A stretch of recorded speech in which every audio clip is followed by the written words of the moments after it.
Hi,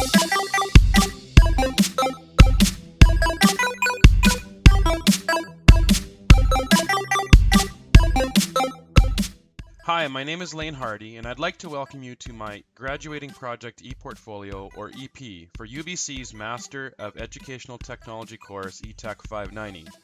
In this video, I'll give you a tour of my EP in regards to its theme, organization, navigation, and the major theoretical frameworks that inspire me along my learning journey in this program. For this course, we were asked to create a metaphor for our learning journey, and the metaphor that I chose for my EP was a video game. I chose it because video games were a big part of my childhood. I noticed a similarity in how one learns in the real world in comparison to how a video game teaches you in order to succeed at the end of a level or the game itself through specific skills and goal setting. Coming into this graduating project class, I did not have a metaphor in mind. I did know that I wanted to stand out. The metaphor shaped my EP based upon the 8-bit video game homage to Super Mario Bros., and where I took common elements of my journey and shaped them into worlds. Using the worlds concept, I looked for commonalities in all the learning artifacts. I grouped them into 3 major areas, which each world represents. World 1 represents the core of the MET with the 4 required classes. Thankfully, I decided to take these 4 courses first, as the learning in each of them showed up a lot in the elective courses later on. World 2 represents solidifying what I already know. There were learning concepts in educational technology that were important to me prior to the MET that solidified through my courses. Learning through mobile devices, learning management systems or LMSs, and digital storytelling.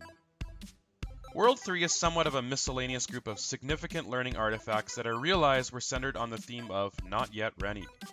This meant the technology is not developed enough, or I'm not developed enough.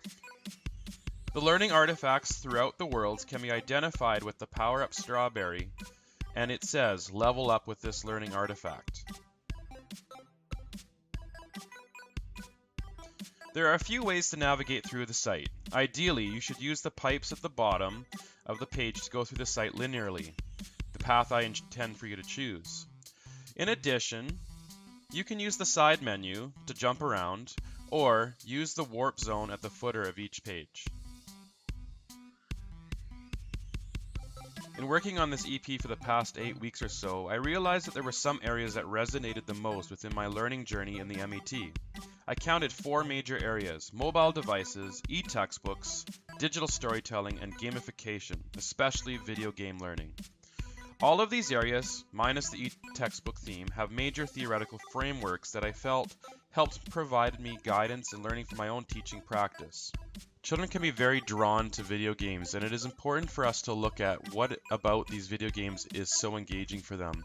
And video game theory, or teaching students using video games, or teaching students using the concepts from video games, is something that I feel could be used in my teaching practice. According to Prensky, in order for a video game to have any meaning in a student's learning, it has to have goals, decisions and discussion, an emotional connection, cooperation and competition, personalization, review and iteration, and importantly, fun. Students buy in when these elements are involved in a video game. Claffer also noticed that students, when immersed in their own world, don't feel the pressure of adults, don't feel any hesitation to fail, and they do learn from their failures in order to keep going on in the game. Judy Willis, who is a neurologist that decided to become a teacher, uses video game models for her teaching. In her framework, there's a few elements that are important: individualization, scaffolding, demonstrating incremental progress for students, having the students graph their incremental progress, journaling and letter writing for additional support, and having the students set achievable challenges are important in order to adapt video game concepts to teaching. I like to use learning management systems, or LMSs, in my classroom as a way of providing my students a blended environment with my teaching. In order to select and effectively evaluate an LMS, Bates has the sections model. In his acronym sections, he lists 8 different aspects of LMSs that are important. Knowing how your students will react to the LMS. How easy is it to use? How much will it cost? What kind of media are you going to select to present your teaching in your LMS? How interactive is your LMS? How will it be organized? What kind of networking is involved for your LMS, and what is the security like for your LMS?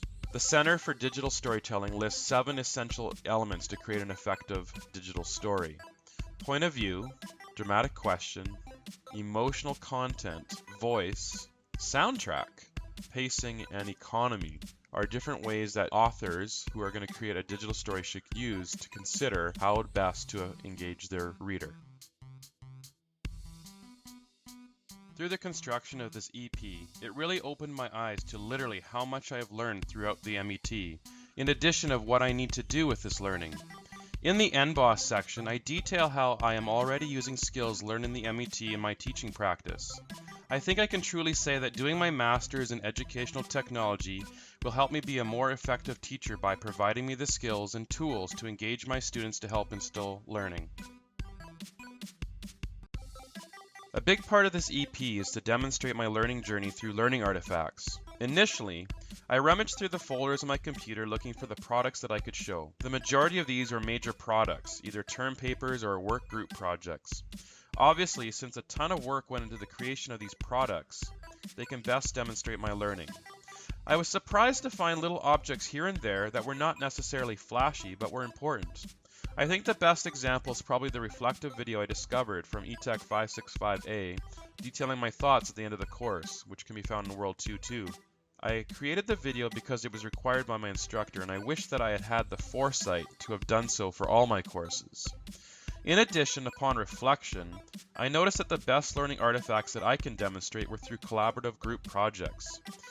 While I cannot claim that all the learning in those artifacts are mine, I am the most proud of them, as the MET has taught me that constructivism, the co-creation of knowledge, is a vital part of learning. So this is the end of the video.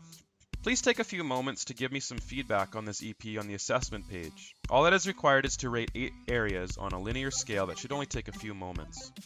Okay, I'll leave you now to walk through my EP. Remember, in order not to get lost, make sure that you always click on the pipes at the bottom. In fact, to start the EP, click on the pipe below that says About the Author.